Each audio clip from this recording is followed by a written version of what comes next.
Praise lord. దేవుని స్తోత్రం. హల్లెలూయా. Hosanna వైఎస్ఎస్పీ ministry పరిచర్య తరపున మీ అందరికీ శుభాభివందనాలండి.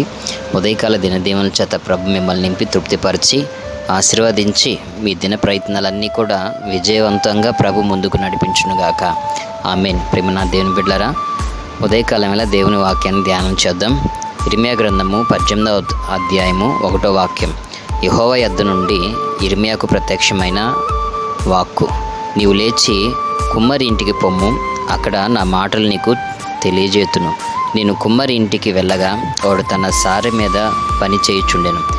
కుమ్మరి జిగట మట్టితో చేయుచున్న కుండ వాని చేతిలో విడిపోగా ఆ జిగట మన్ను మరలా తీసుకొని కుమ్మరి తనకు యుక్తమైనట్టుగా దానితో మరొకకుండా చేసెను. అంతటా యెహోవా వాక్కు నాకు ప్రత్యక్షమై ఇలాగు సెలవిచ్చెను, ఇశ్రాయేలు వారలారా, ఈ కుమ్మరి మట్టికి చేసినట్లు నేను మీకు చేయలేనా? ఇదే యెహోవా వాక్కు. జిగట మన్ను కుమ్మరి చేతిలో ఉన్నట్లుగా ఇశ్రాయేలు వారలారా, మీరు నా చేతిలో ఉన్నారు అనేసి ఇక్కడ దేవుడు మాట్లాడుతున్నాడు. నా దేవుని బిడ్డలారా, ఇర్మియా అనే ఒక ప్రవక్త, అతడు ప్రార్థన చేసుకుంటుండగా అతన్ని దేవుడు దర్శించి ఒక కుండలు తయారు చేసే వ్యక్తి కాడికి నువ్వు వెళ్ళు అంటారు. అప్పుడు దైవ ఆత్మ ప్రేరేపణకు లోబడి అతడు బయలుదేరి వెళ్తారు. దేవుని మాటకి లోబడి వెళ్ళిన ఈ యొక్క ఇర్మియాకి కుమ్మరి ఆ యొక్క మట్టి పాత్ర చేస్తూ ఉంటాడు. ఏంటా అని చూస్తూ ఉంటాడు. అతడు మట్టి పాత్ర చేస్తూ ఉండగా చక్కగా మట్టి పాత్ర తయారైందని ఇతను సంతోషించేసరికి అది చేతిలో విడిపోయింది. అయ్యో, ఏంటి ఎట్లా జరిగిపోయింది అనేసి ఇర్మియా అనుకుంటుండగా అతడు తనకున్న జ్ఞానంతో ఆ కుమ్మరి అదే మట్టి పాత్రని మట్టి ముద్దగా చేసి మరలా తనకి నచ్చిన యుక్తమైనట్టుగా తనకి ఆలోచన వచ్చిన రీతిగా ఆ యొక్క పాత్రని తయారు చేశాడు. నూతన పాత్రగా ఆ యొక్క మట్టి ముద్దను తయారు చేశాడు. ఏమండి, మట్టిలోంచి తయారు చేయబడిన మానవుడు కూడా విరిగి నలిగిన అనుభవాలతోటి ఇక్కడ దేవుడు అంటారు, కుమ్మరి మట్టికి చేసినట్లుగా ఇశ్రాయేలు వారలారా, నేను మీకు చేయలేనా అంటున్నారండి. నా దేవుని బిడ్డలారా, సృష్టికర్త చేతిలో మన జీవితాలు పెట్టినప్పుడు, దేవుని చేతిలో మన ప్రయత్నాలు పెట్టినప్పుడు, విరిగిపోయినాయి అనుకున్న ప్రయత్నాలు విఫలమైపోయినాయి, ఇక నా జీవితం లేదు అనుకుంటున్న జీవిత అనుభవాలు దేవుని చేతిలో పెట్టినప్పుడు అండి, దేవుడు తనకు యుక్తమైనట్లుగా మన జీవితాలు ఆశీర్వదించి దీవించి కృపాక్షేమంతో నింపుతారన్న వాస్తవాన్ని గ్రహించాలి. ఈ రోజున మనుషుడు అనేకమైన ప్రయత్నాలు చేస్తూ మనిషికి కావాల్సిన అవసరతల కొరకు ఎన్నో ఉదయం నుంచి సాయంత్రం వరకు ఎన్నో తిప్పలు పడుతూ పని పాటల నిమిత్తం వెళ్ళి వచ్చుచుండగా కొన్ని విజయాలు ఉంటాయి, కొన్ని అపజయాలు ఉంటాయి, కొన్ని ఆటంకాలు ఉంటాయి, కొన్ని సంతోషాలు ఉంటాయి, కొన్ని కన్నీళ్ళు ఉంటాయి. నా దీని బిడ్డలారా, దేవుని యొద్ద మనం ఇవన్నీ కూడా కలిగి ఉన్నప్పుడు దేవుడు చేతిలో మన యొక్క అవసరతల అక్కర్లు పెట్టినట్లయితే కుమ్మరి తనకి యుక్తమైనట్లుగా ఒక నూతన పాత్రగా తయారు చేశాడు. అట్లాగా మన జీవితాలు దేవుని చేతిలో పెట్టినట్లయితే విరిగి నలిగిన అనుభవంలో నిందల చేత, అవమానాల చేత, లోక పాప దోష శాపగ్రస్తమైన జీవిత ఆకర్షణలో నువ్వు ఇడవబడి ఒకవేళ పాప సంబంధమైన అనుభవాలు జారిపోయి ఉన్నావేమో, జనులు నిన్ను చూచి ఒకవైపు నువ్వు వస్తుంటే ఇంకోవైపు నుంచి పారిపోతున్నారేమో, నిన్ను చూచి నీ యొక్క వ్యక్తిత్వాన్ని చూచి నీ గుణగణాలను చూచి ఒకవేళ జనులు నీకు దూరంగా నిలుస్తున్నారేమో. నా దేని బిడ్డలారా, చాలా జాగ్రత్తగా గమనించండి.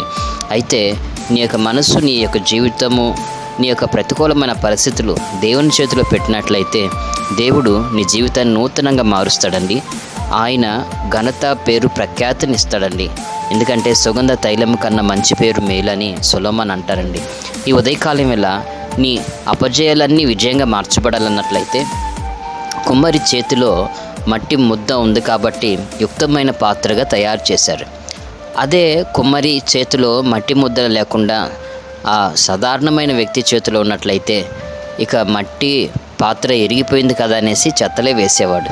అట్లాగా నీ ప్రయత్నాలు విఫలమైపోయినాయి కదా అనేసేసి, సఫలీకృతం అవ్వలేదు కదా అనేసేసి నువ్వు లోకం ఎదుట నీ ప్రయత్నాల గురించి మాట్లాడటం వల్ల లోకము తన జ్ఞానముతో నీతో మాట్లాడుతుందండి. అందువల్ల వాళ్ళు మాట్లాడే మాటలు నీకు నిరుత్సాహం పుట్టించవచ్చు. నీ అప్పులను బట్టి కావచ్చు, నీ బలహీనతలు బట్టి కావచ్చు, నీ చీకు చికాకులను బట్టి కావచ్చు. నీవు లోకం ఎదుట నీ బాధ చెప్పుకున్నప్పుడు, లోకం ఎదుట నీ సమస్యలు, శోధనలు, ఇరుకు ఇబ్బందులు చెప్పుకున్నప్పుడు, లోకము అనబడుతున్న నీ స్నేహితులు కావచ్చు, నీ ఇరుగు పొరుగు వారు కావచ్చు, వారికున్న జ్ఞానముతో నీతో మాట్లాడతారండి. అయితే ఉదయకాలంలో ఈ వాక్యం వింటున్న నీవు నీ ప్రయత్నాలు, నీ యొక్క కోరిక, నీ ఆలోచనలు, నీ యొక్క చేతి పనులు, నీ ఉద్యోగములు, నీ వ్యాపారములు దేవుని చేతిలో పెట్టినట్లయితే దేవుడు ఒక భాగ్యకరమైన ఆశీర్వాద అనుభవాలు స్థిరపరిచి నడిపిస్తాడన్న వాస్తవాన్ని గ్రహించాలి. అట్టి రీతిగా దేవుని చేతిలో సమస్త కార్యాలు మీరు పెట్టి సమస్త విధమైన ఆశీర్వాదాలు పొందుదురుగాక. ఆ రీతిగా కృప మీకు అనుగ్రహింపబడినట్లుగా మీ కొరకు చిన్న ప్రార్థన. కృపా సత్య సంపుడకు దేవా మీకు స్తుతి స్తోత్రం చెల్లిస్తున్నాం. ఉదయకాలం వేళ దినదీవుని చేత నీ బిడ్డలైన వారిని నింపమని అడుగుచున్నాం. కుమ్మరి చేతిలో మట్టి పాత్ర ఉన్నట్లుగా మా జీవితాలు లోకపు చేతిలో కాకుండా నీ చేతిలో పెట్టి మా ప్రయత్నాలు అయా, మా యొక్క పనులు, మా యొక్క వ్యాపారాలు అయా నీ చేతిలో పెట్టి ఒక విజయం చూచినట్లుగా నీ బిడ్డలకి సహాయం చేయి. నీ బిడ్డలు నామం పేట ఏమైతే ప్రార్థించి అడుగుతున్నారో సకల విధమైన సమస్త విధమైన కార్యములు నీ బిడ్డల జీవితంలో జరిగించి ముందుకు నడిపించు. అసాధ్యమైన కార్యాలు సుసాధ్యం చేసే దేవుడివి ప్రభువా. అయా కుమ్మరికి మట్టికి చేసినట్లుగా ఆ రీతిగా నీ బిడ్డల జీవితంలో ఒక అద్భుత ఆశ్చర్యకరమైన కార్యాలు జరిగించే దేవుడివి. కాబట్టి ఈ క్షణాన ఈ ప్రార్థనలో ఏకీభవిస్తున్న నీ బిడ్డలైన వారిని దీవించి ఆస్వాదించు. ఎక్కడ విశ్వాస కార్యాలు విషయాల్లో సమస్యలు అలసిపోయి అయా నీ బిడ్డలు నిలుచున్నారో నాకైతే తెలియదు, కానీ నీ యొక్క కృపచేత నీ బిడ్డలైన వారిని నింపి బలపరచమని అడుగుచున్నాం. ఆ రీతిగా నా ప్రభా, నీ నామం పేరిట నీ బిడ్డలు ఏమైతే ప్రార్థిస్తున్నారో సమస్త విధమైన కార్యములు జరిగించు. అసాధ్యమైన కార్యాలు సుసాధ్యం చేయి. నీ నామం పేరిట నీ బిడ్డలు అయా తమ యొక్క అక్కర అవసరతలు నీ చేతిలో అయా పెడుతుండగా కుమ్మరి చేతిలో ఉన్న మట్టి పాత్ర నూతనమైన పాత్ర అయినట్లుగా నీ బిడ్డల జీవితంలో నూతన ఆశీర్వాద కార్యాలు జరిగించమని, సమస్త ఘనత మహిమ ప్రభావాలు కేవలం మీరే పొందే విధంగా శక్తియుతమైన కార్యాలు ఉదయకాల వేళ నీ బిడ్డల జీవితంలో జరిగించమని నజరుడైన యేసుక్రీస్తు ప్రశస్త నామములో ప్రార్థిస్తున్నాం తండ్రి, ఆమెన్. తండ్రి అయిన దేవుని ప్రేమ, తన కుమారుడైన యేసుక్రీస్తు కృప, ఆదరణకర్త అయిన పరిశుద్ధాత్మ దేవుని అన్య సన్నిధి సహవాసం కృపయు ఈ ఆన్లైన్ ద్వారా వాక్యం ఉన్న ప్రతి ఒక్కరికి తోడై ఉండి ఈ దిన ప్రయత్నాలన్నింటిలో విజయం ఇచ్చి ప్రభు మిమ్మల్ని ముందుకు నడిపించునుగాక. Amen, amen, amen.